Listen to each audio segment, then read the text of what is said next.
我哋香港人有國際視野，產品融合中西文化，靈活運用兩地嘅資源同埋優勢，能夠創造出更加高嘅價值。做初創有政府支持好重要。我哋喺2016年加入咗數碼港培育計劃，幫助我哋發展得更加成功。我相信完善嘅金融體系以及法治係非常之適合我哋喺香港建設我哋嘅業務。喺基本法嘅保障之下，香港喺大灣區開發之中擔任重要角色，可以見香港年輕人機遇良多啊！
基本法確保咗一國兩制可以行穩致遠，令香港保持獨特地位。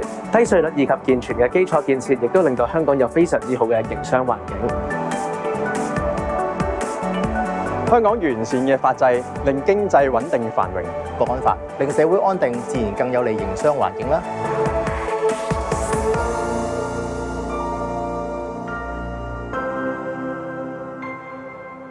香港同祖國緊密聯繫，亦都係中國一個面向國際嘅窗口。呢個地位可以話係世界上獨一無二。基本法第115條保障咗我哋嘅貨物、無形財產，甚至係資本嘅流動自由。無論係內地或外地企業同香港公司合作，就係雙贏。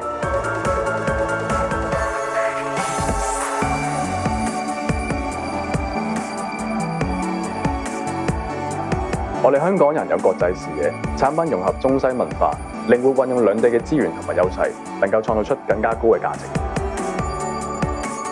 做初創有政府支持好重要。我哋喺2016年加入咗數碼港培育計劃，幫助我哋發展得更加成功。我相信完善嘅金融體系以及法治係非常之適合我哋喺香港建設我哋嘅業務。喺基本法嘅保障之下，香港喺大灣區開發之中擔任重要角色，可以見香港嘅年輕人機遇良多啊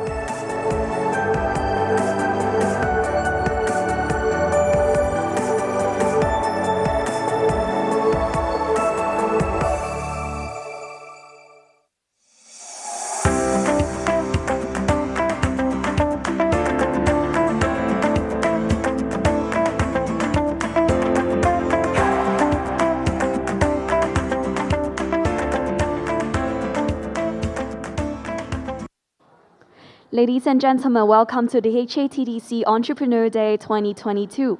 The session, How to Avoid Greenwashing, will soon begin. This session is conducted in English. Simultaneous interpretation in Cantonese and Putonghua is available. For physical participants joining us here, please get a headset at the reception, and you can tune to Channel 1 for Cantonese and Channel 2 for Putonghua. For participants joining us online, you may select the audio channel below the video frame, and you're also welcome to raise questions through the Q&A box. Selected questions will be asked at the Q&A session towards the end.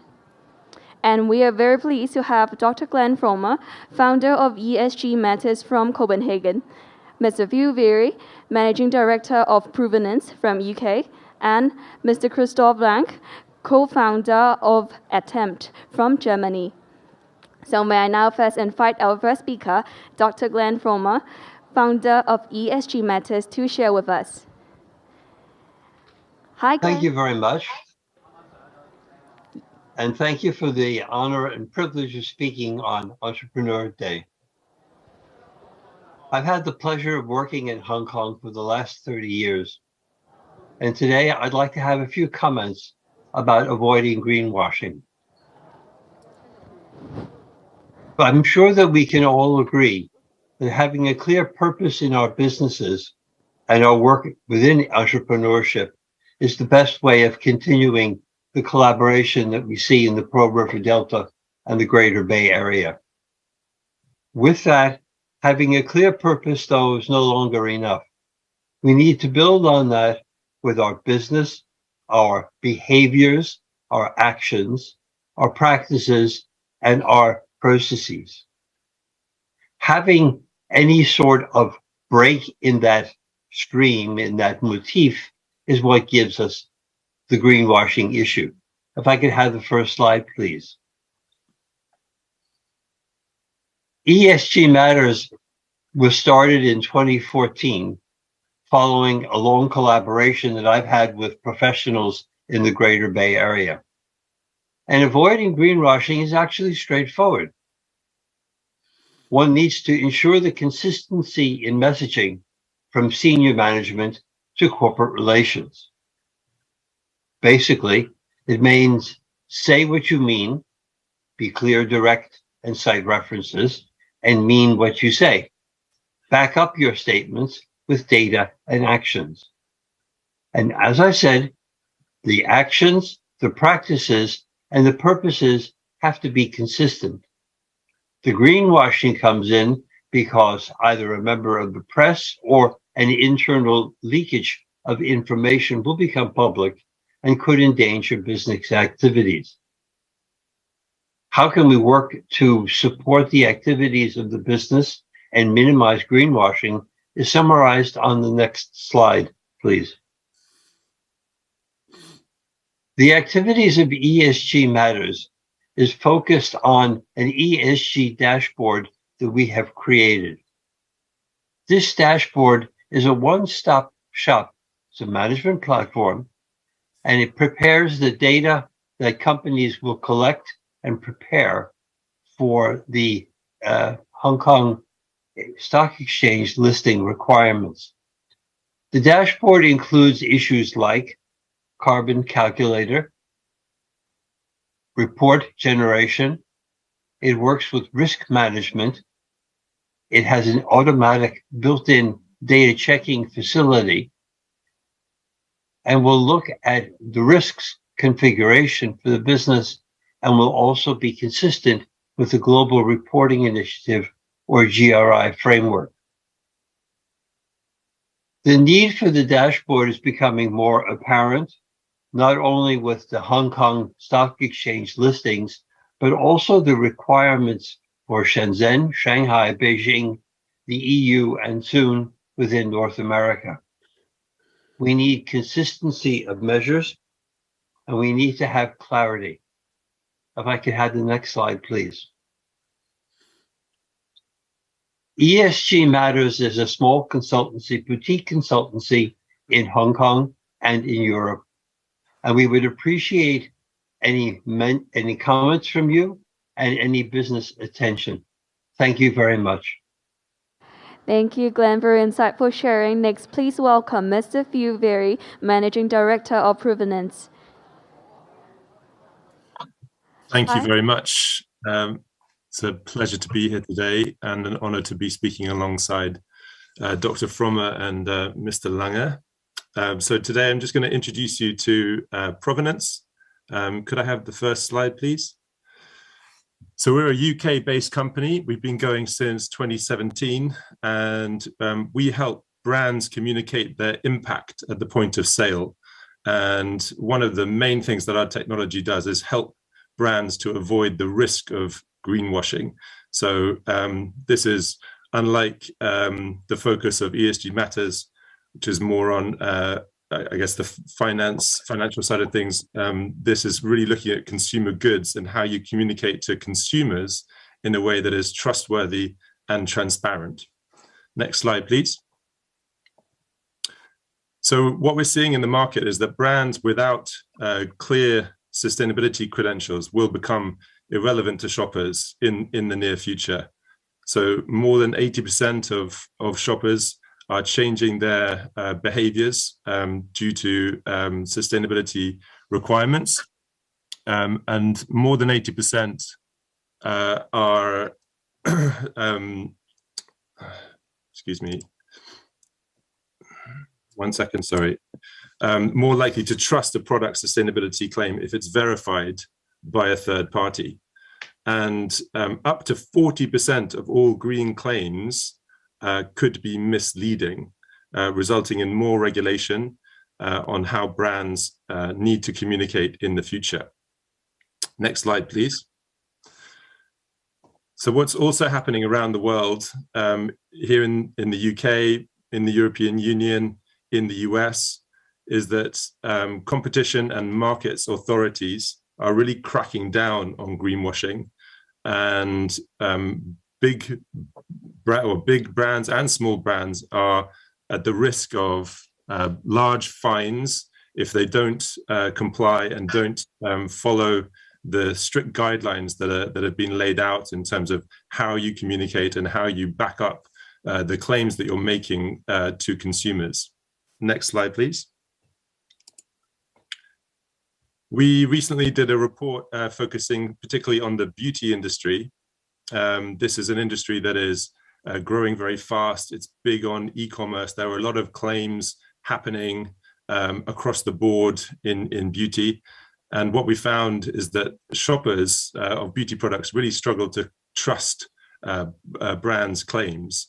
Nearly 80% of shoppers have doubts about the claims of those brands, and less than 25% agree that brands are transparent about their environmental and social impact. Next slide, please. So what we're hearing is that the brands who are doing good in the market really feel that there's a lot of murkiness out there, and it becomes a self-perpetuating cycle of people trying to out greenwash each other to win business in the market. Next slide, please. So our purpose as a company is to empower citizens to make better choices that match their values and positively impact people and planet. Next slide. So we power sustainability claims that shoppers can trust. Next slide. The way we do this is we have a framework of claims. This is nearly 100 different claims that brands could be making about their product. And then they select the claims that they want to make, submit evidence to support those claims, which are then checked by our team and then can be published as interactive proof points on their product pages in e-commerce environments. Next page. So today we're working with over 200 brands around the world in fashion, in food and drink, and in health and wellness. And we're bringing transparency and helping brands avoid greenwashing with our technology. Thank you very much for having me.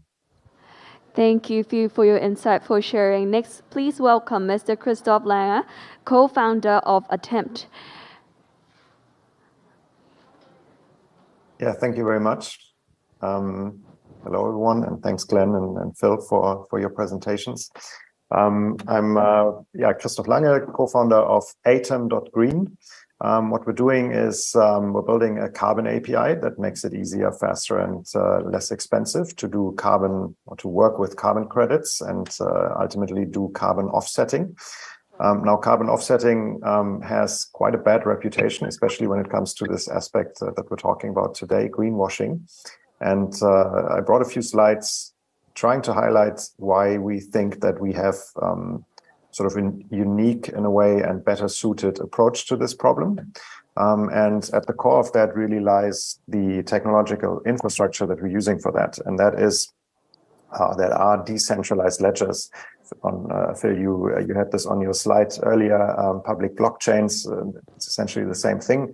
I really like this term decentralized ledgers because it kind of gets to the point of the key difference to how it's usually how these services are usually built and how carbon credits are usually traded and retired to result in carbon offsetting, which is you have centralized databases or centralized ledgers. And I'm going to, over the next few slides, talk a bit about how decentralized ledgers are different. Now, thank you for switching. That's on cue, on point. Now, this is a bit of a quite at first sight, a complex slide. So I want you to take away maybe one thing here, and that is coming from a world in which carbon credits or the voluntary carbon market in which we operate is entirely built on these centralized databases that are siloed and don't really talk to each other. Now that we tokenize these credits and we move them onto decentralized ledgers, so decentralized databases that are not maintained and owned by just one party, the first thing that we can do, and that is what we're showing here on the right side of the slide, is we can aggregate and consolidate the market that exists out there. And that relates to greenwashing in a way that it becomes much easier from the consumer point of view, or in our case, corporates that are looking to offset at scale, to get an overview of what the market is offering at the moment. And it's easier, therefore, to choose, if you will, the right thing, the good credit that is definitely out there, instead of having to rely on intermediaries that navigate a very fragmented and opaque market and might choose the wrong thing for you, the poorer credit. Next slide, please. Another thing that kind of comes out of the box with decentralized ledgers, again, that are not maintained by one party, but that are shared across many parties, is that this market becomes more transparent.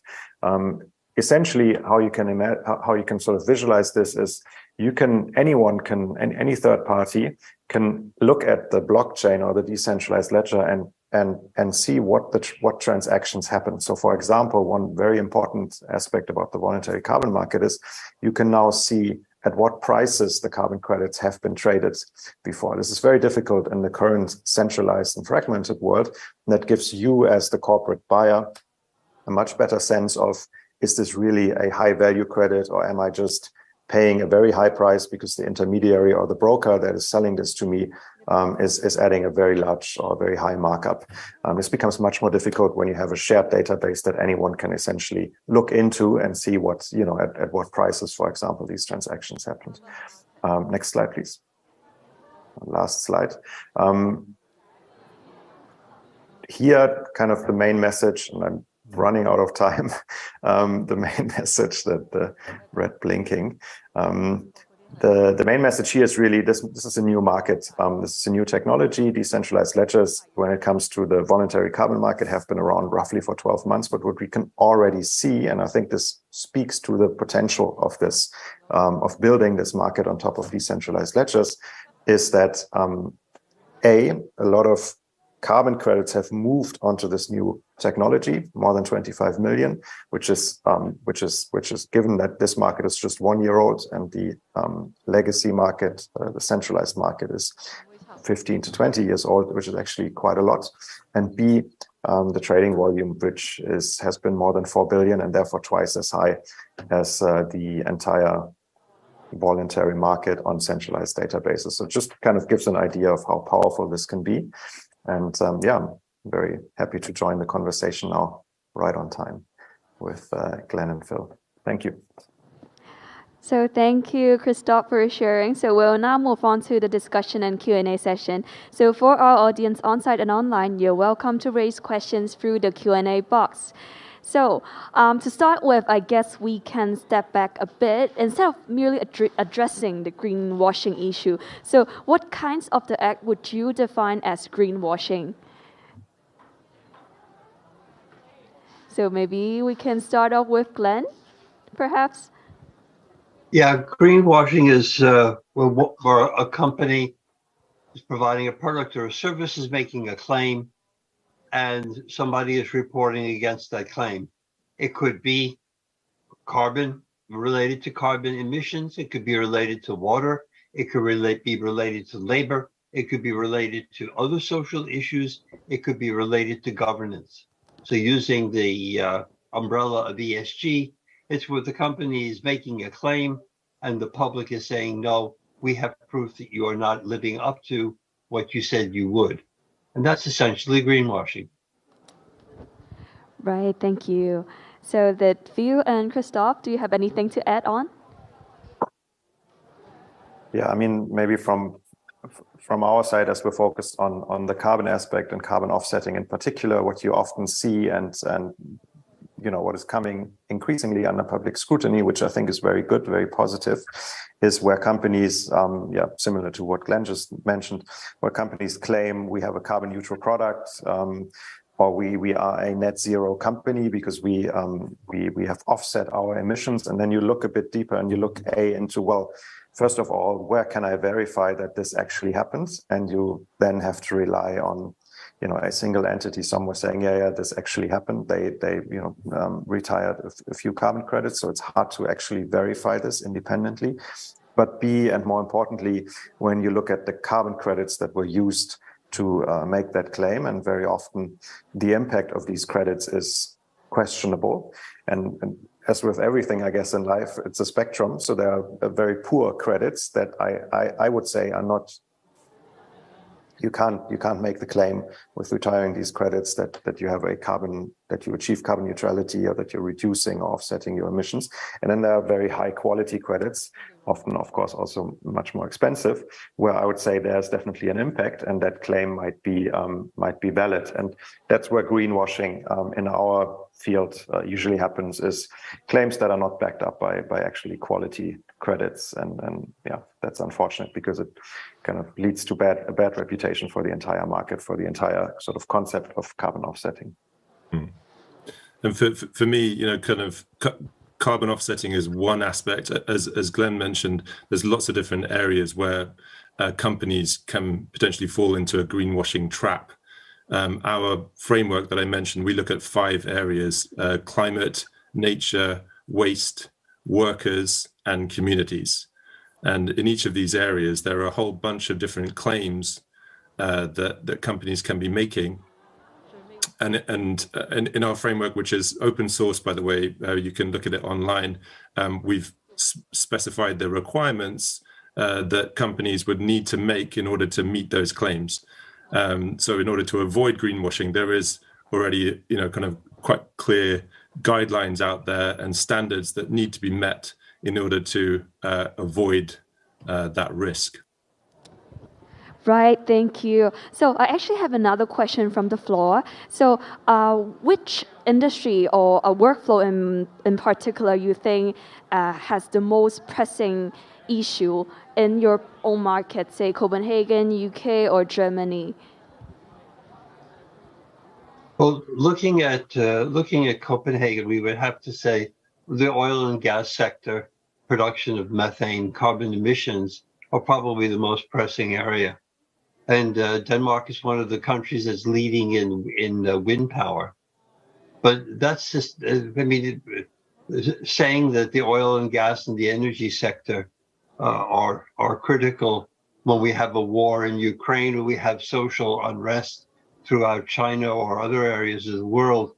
I mean, it's very difficult to say one area is prioritized over another. In a recent report to the Club of Rome, Earth for All, there are a number of areas that are highlighted, and I would commend our listeners today to take a look at that recent report, just to get an eye on the full portfolio of issues that we're facing. Thank you. Yeah, I think it's a similar picture here in the UK. I'd say greenwashing is happening kind of across the board.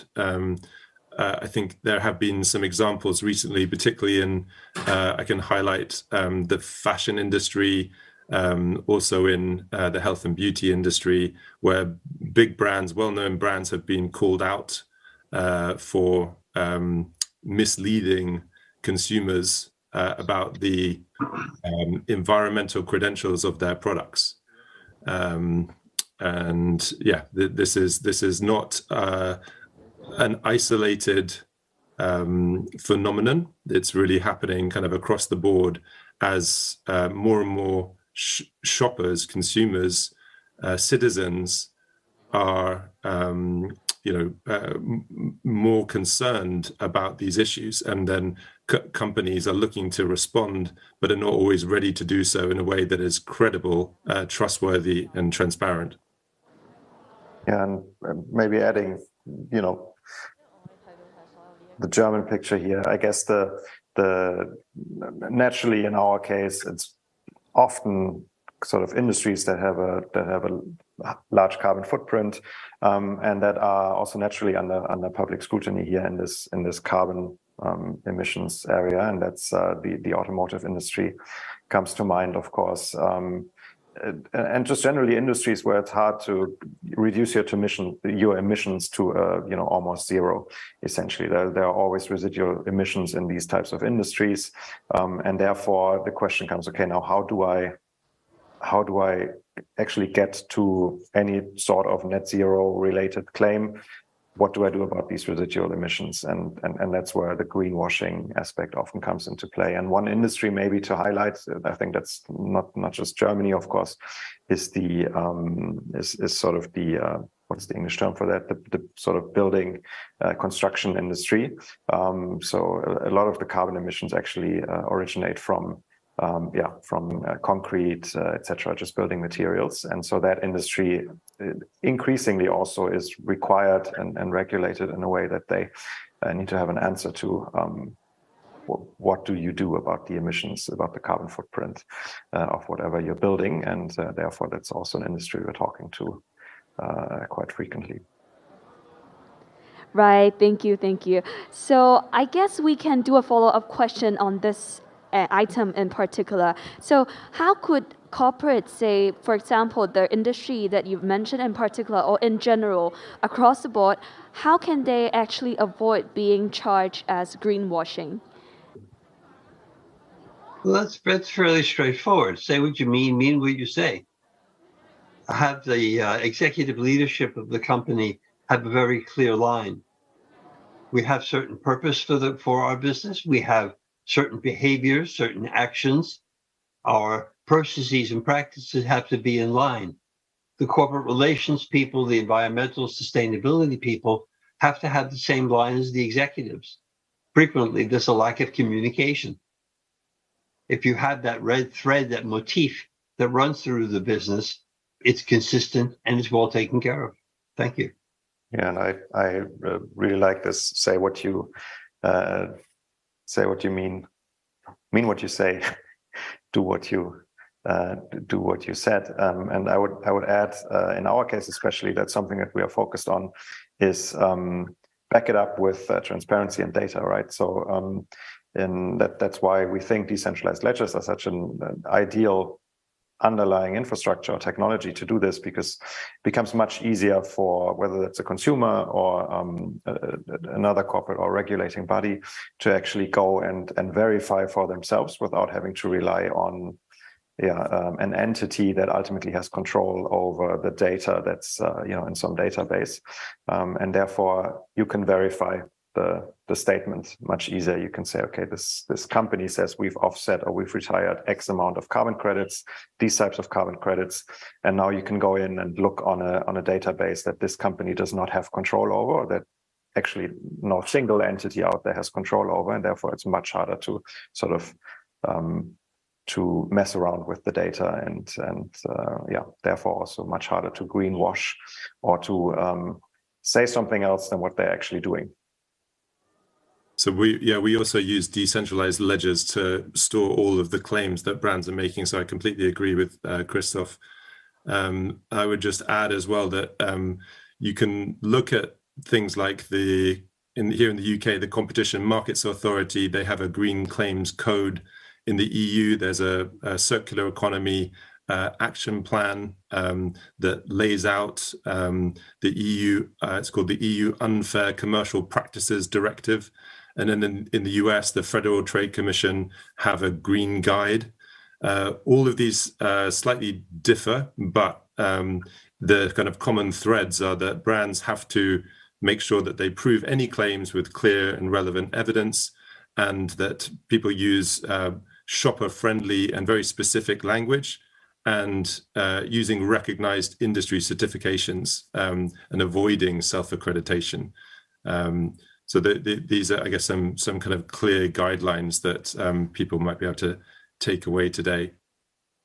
Let me add just a very quick comment. We've been speaking about companies, organizations providing products and services. Greenwashing can also be applied to a very personal way, and that's relationships with our spouses, girlfriends, boyfriends, etc. Now, greenwashing in that case will result in divorce or breaking up of the relationship. How do you avoid it? You have to build trust. How do you build trust is what we've been discussing today. It's not different. It's the same.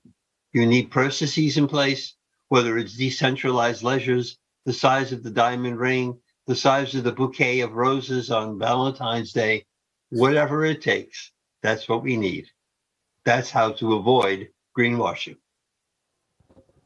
Thank you so much for all three of our speakers. Definitely some good pieces of advice from you. So before I officially conclude the session, so may I also go over the room and see if you have a few words to add on the topic and to speak to our young entrepreneurs who is also watching this session. for the young entrepreneurs, find your passion, help others find their purpose, their passions. Be consistent, be open, be transparent. Thank you. Yeah, I would add. Yep, go ahead.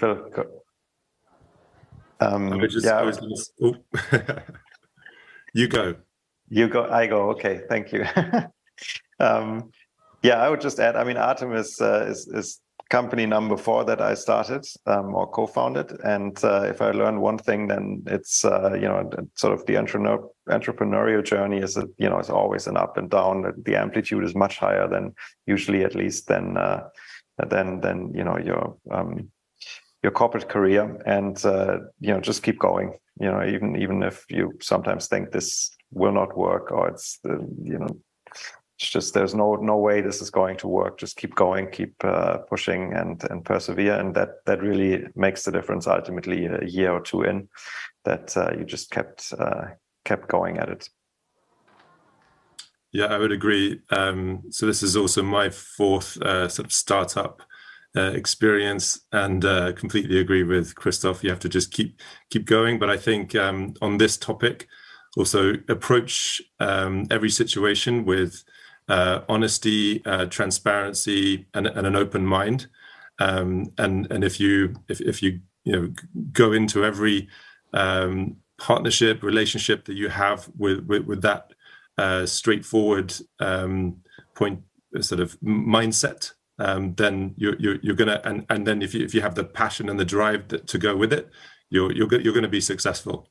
So stick with it. I think we live in very exciting times. There's so many great things going on, both from a technology perspective and from a kind of green environmental perspective.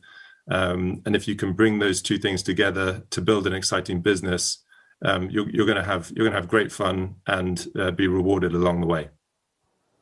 Thank you so much for your kind advice to our entrepreneurs and to the topic. So last but not the least, may I invite all 3 of our speakers to look into your camera for a group photo taking time, which will be happening in Hong Kong. So I'll count down from 3, 2, 1, cheers. Okay, we can do a thumbs up.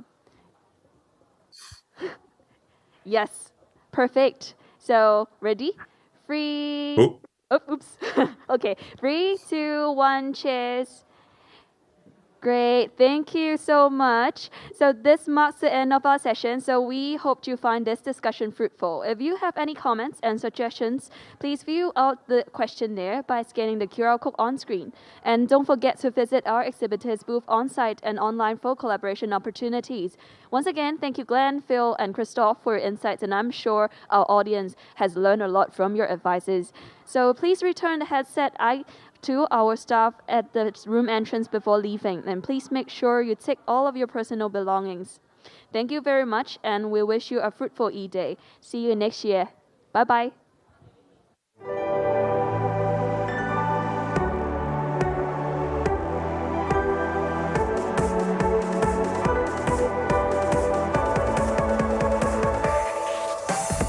基本法確保咗一國兩制可以行穩致遠，令香港保持獨特地位。低稅率以及健全嘅基礎建設，亦都令到香港有